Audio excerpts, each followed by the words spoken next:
All right, so this is going to be something of a redo, a hopefully much more focused redo of a video that I did a long time ago in which I go through the life and career of Dean Koontz. Because Dean Koontz is an author that I've had such a turbulent relationship with, and I just thought it would be fun to kind of go through his career and kind of profile him as an author. Now, Dean Koontz's career, I believe, can be broken down into three distinct eras. And so what I would like to do with this video here today is give some brief biographical background information on Dean Koontz and then go through each stage of his career and give examples of books that exemplify each stage and kind of see how Koontz evolved and eventually devolved as a writer. And then at the end, what I would like to do is to list the 5 best books of Dean Koontz as I see them. So join me, won't you, as I take a deep dive into the life and career of Dean Koontz. So, Dean Ray Koontz was born the son of Raymond and Florence Koontz in 1945 in Pennsylvania, and he had one hell of a rough upbringing. Growing up, he was dirt poor. I mean, like tar paper shack level poor. Besides that, his father was an abusive alcoholic who regularly mistreated his family, and as Dean Koontz would later go on to find out in life, his father was actually a genuine bona fide psychopath who had some incredibly violent tendencies, and like I said, regularly abused and I think threatened to kill his family as Dean Koontz was growing up. And so he had a pretty traumatic childhood. But it is the model of his father that would later come to play into a lot of his fiction because a lot of the villains and antagonists in his books are based directly, I think, off of his father's character.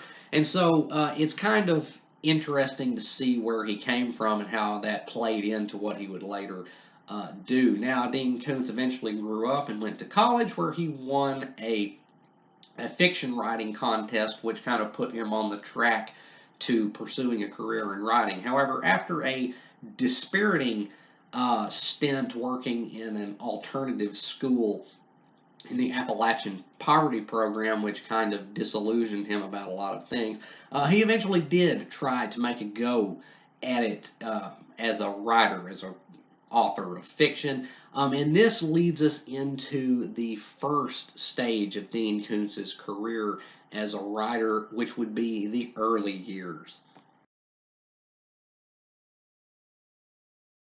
So, Dean Koontz's first book was published in 1968. It was a brief science fiction novel entitled Star Quest. Now, of the early years, there really aren't that many remarkable examples from his catalog because most of those books are not even in print anymore. He was really churning out some stuff just trying to get a foothold in the industry. And yeah, like I said, most of those books have fallen out of print a long time ago. However, the perhaps the one true remarkable book from this period in his career, which would be 1968 to 1980, is this book right here, which is Night Chills. Now, this is the first kind of small hit that Dean Koontz had as a writer. This book was not, I don't think it was a bestseller, but it did move some copies and it did kind of gain him some traction in the industry.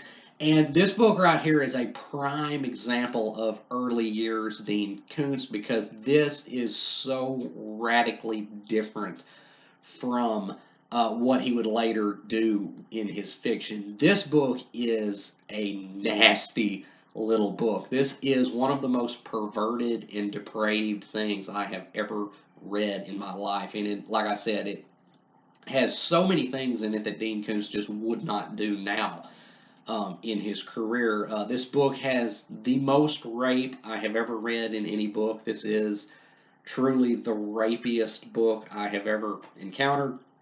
Also, it has the very violent death of a child in this book, which Dean Koontz definitely would not do later on, because this was Dean Koontz doing whatever he could do to get a foothold.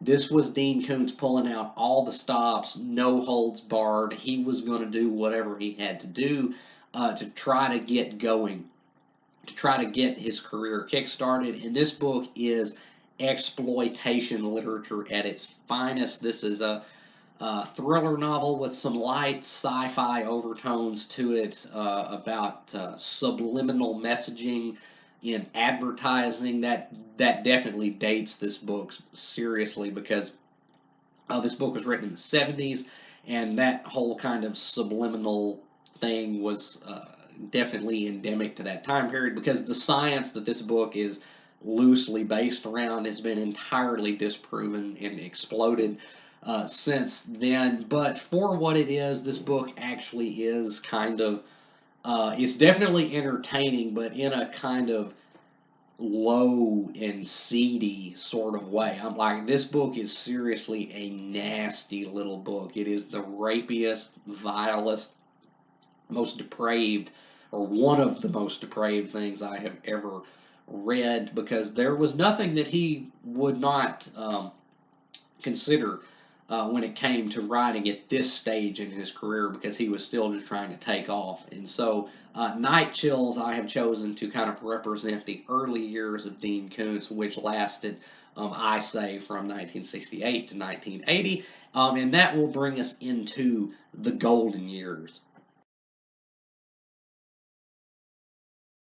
So, in the year 1980, with the publication of a book called Whispers, Dean Koontz officially entered his golden age, which would last until the year 1995. This is the time period in which Dean Koontz put out his best work, such as Phantoms. Affleck was the bomb in Phantoms, yo. This is a kind of a fan favorite. This book is definitely one of Dean Koontz's strongest works. It's genuinely kind of scary at times, has a good aura of horror about it. Definitely one of his strongest works. And then we have books like The Door to December. I personally kind of have a real soft spot for this book. Don't know why, but I've read this more than once. And then that's not to say that every book that he put out in this time period was gold. I mean, this book right here, Strangers, is a complete piece of shit. But on average, he put out more hits than misses in this time period, I think. And he capped the golden age in the year 1995 with the publication of Intensity, his masterpiece, and one of my favorite books of all time.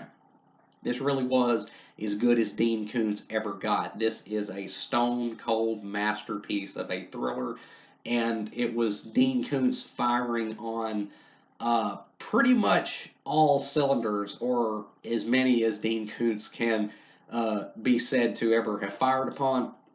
Classic book, just absolute masterpiece of a thriller novel, and perhaps Dean Koontz's one true home run as a writer. But now, after 1995, we enter Dean Koontz's third and to date current stage of his career, what I denote as the Catholic stage.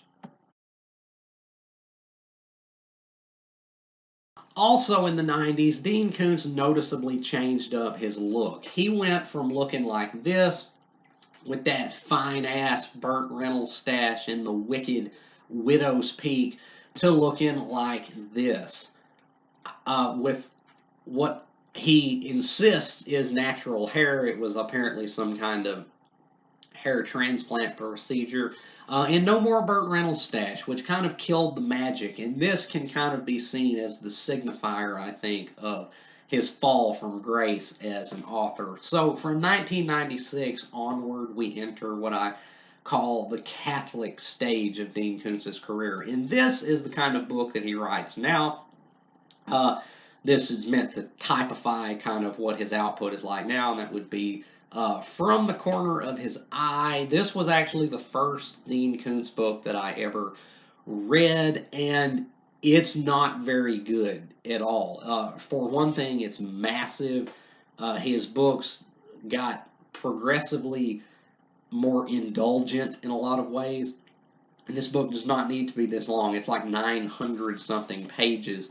And it does not need to be that long because the characters do not change whatsoever. Because by this point, Dean Koontz had just completely abandoned even trying to craft a halfway decent character. The villain in this book uh, has no motivation whatsoever. It's just kind of silly, and it's just not even close to being up to par when compared with his golden age work. And also, these books nowadays from him are really, really religious in tone. Like there are heavy overtones of religion in most of the books that he puts out nowadays.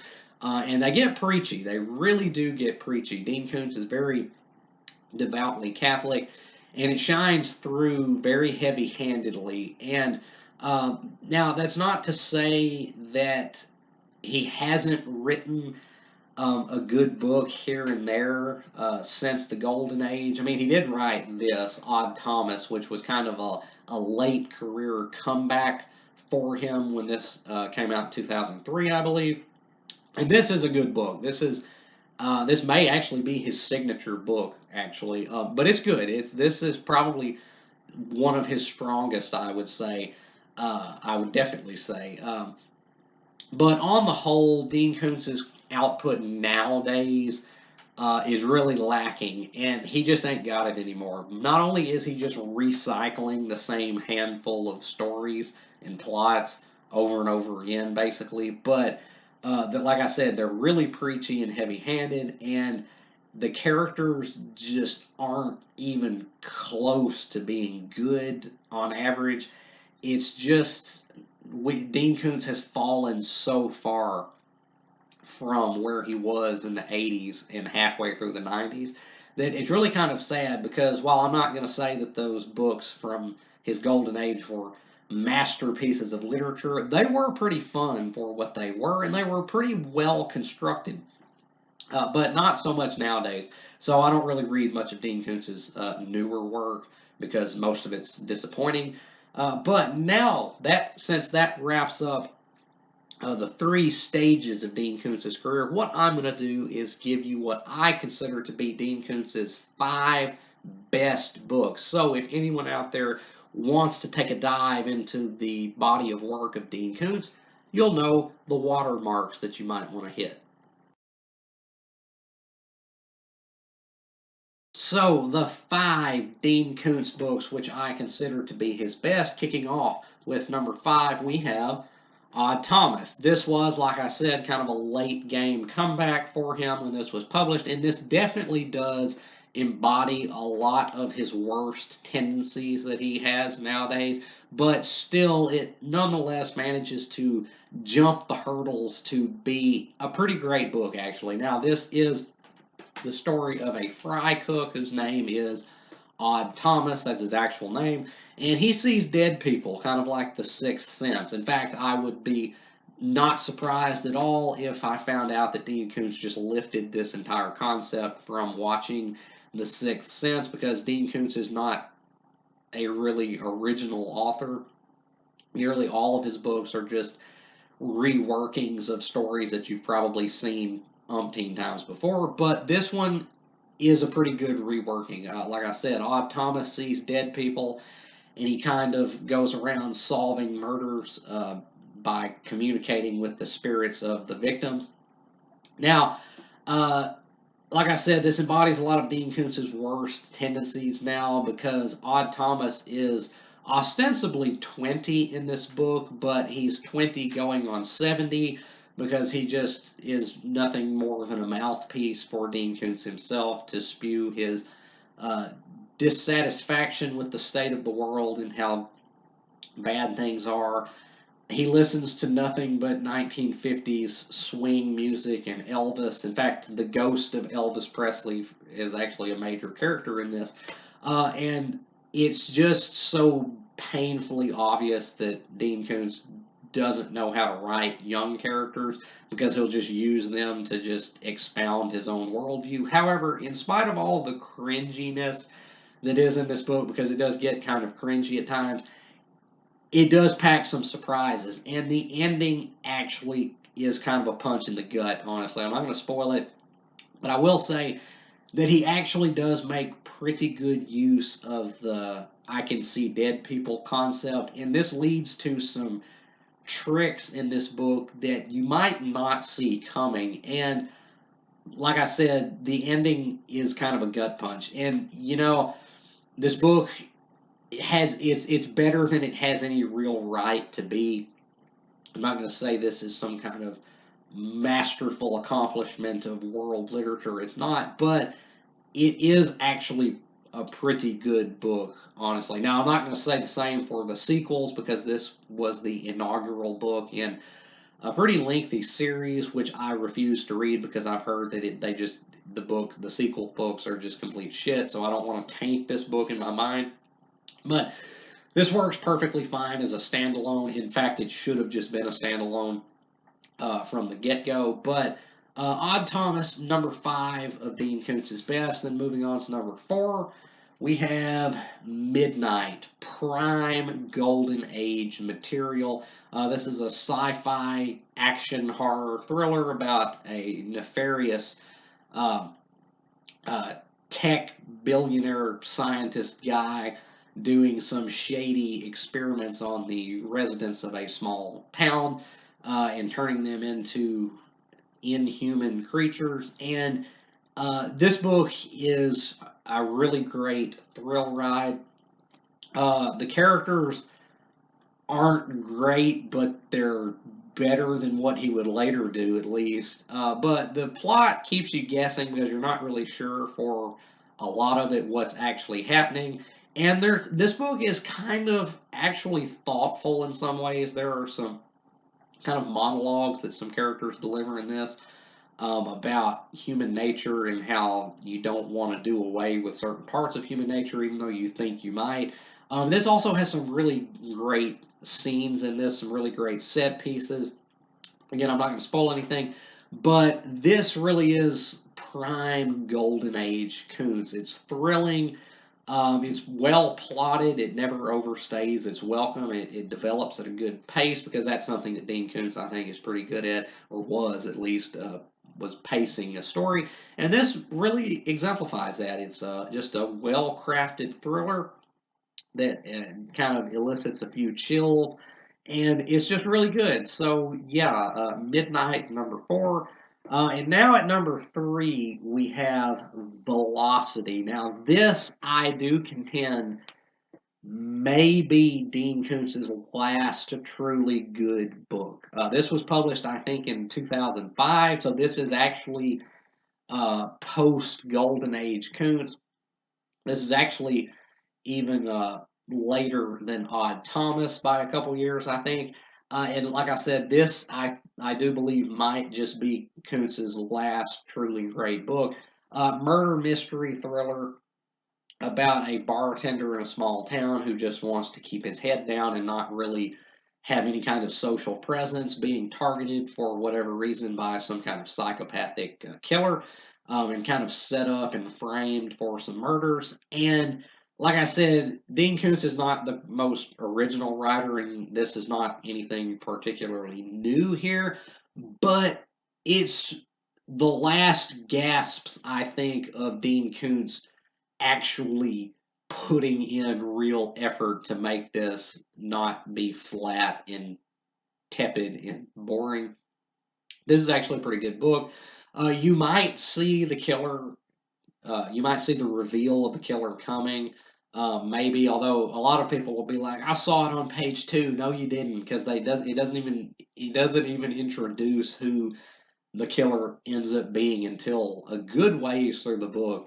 But it can kind of seem like it comes out of left field a little bit, but it's good. The characters are actually kind of compelling. There is one scene in this book that's kind of inexplicable between the main character, whose name is Billy, and this other woman named Ivy, where they have this conversation in her house that's just kind of disconnected from the rest of the narrative in a lot of ways, but yet is really compelling and intriguing because of that. This book is, like I said, kind of the last gasp of Koontz actually, trying to make it be great, and it is pretty great. I thoroughly enjoyed this book.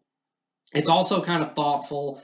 He quotes T.S. Eliot throughout this entire thing to make a point about the way that modern Americans live their lives and how separate we are, how unneighborly we've become in the modern era. Maybe not the most, maybe not the most profound thing ever written, but I'll give it points for trying to do something, and it's pretty thrilling actually. And yeah, this is, I think, maybe Dean Koontz's last great book. So Velocity at number 3. Then at number 2 we have The Voice of the Night. Now, this is a knockout. This is an absolute knockout. And this is very against type for a Koontz book because this really feels more like a Stephen King book. This is a coming of age story about a young boy named Colin who moves to a new town and meets a boy named Roy, who's kind of the opposite of him, who's very outgoing and athletic and charming, and Colin definitely isn't. And so they seem to kind of hit it off and have a real good friendship. But oh, wouldn't you know, Roy is actually a violent psychopath, and he actually has killed some people. And uh, this book is, like I said, not really like anything else in Dean Koontz's canon, but it's all the more unique because of that. It's actually a really good coming of age story. There is a little stuff in here that's kind of, with stories about kids in peril. There's kind of that rule that that they can't get help from the outside, or else that just destroys the suspense. And Dean Koontz really has to play into that in this book, and so whenever Colin eventually tries to inform other people that Roy is a complete lunatic, they're just like, it's like that suicidal tendency song. It's like, Mike, we know you're on drugs. Why don't you just confess? You get the point. It's like that. It's a kind of predictable in certain ways, but still the characters in this are actually really good for a Koontz book. Some of the best characters he ever crafted, maybe the best characters he ever crafted. But Voice of the Night, it's thrilling, but it also kind of hits you in the feels in certain ways, especially if you have a strained relationship with your father, as Dean Koontz himself definitely did. Because there's a scene in this book where Colin tries to he has to go on like a fishing trip or something with his father, and it gets really kind of uncomfortable and sad actually. And like I said, this is just a complete knockout. This is absolutely one of Dean Koontz's finest books, The Voice of the Night, and one of his most unique books as well. And then, of course, no surprise here at number 1, we have Intensity. This is Dean Koontz's undisputed masterpiece, and this book means so much to me on a personal level. This is the story of China Shepherd, a young woman who goes to stay with her best friend Laura's family. They own a vineyard, and she goes to stay with them. But a homicidal maniac breaks in and kills them all. And then she learns that this crazy guy is holding captive a young girl, which awakens something inside of her because she had a really bad childhood. Because Dean Koontz, the only thing that he really knows how to do to try to develop a rounded character is to just give them a really bad childhood. But it works in this one. It doesn't always work, but in this one, it definitely does work. And so we understand China's drive to save this young girl, why she goes after the killer. And the killer in this book, Edgeler Vest, is one of Dean Koontz's finest creations. He's very intimidating, very frightening, but definitely believable. Like the way that he approaches life and things is something that you could probably see a psycho actually, believing. Fantastic book. The writing in this is probably the finest I've ever read in a thriller novel.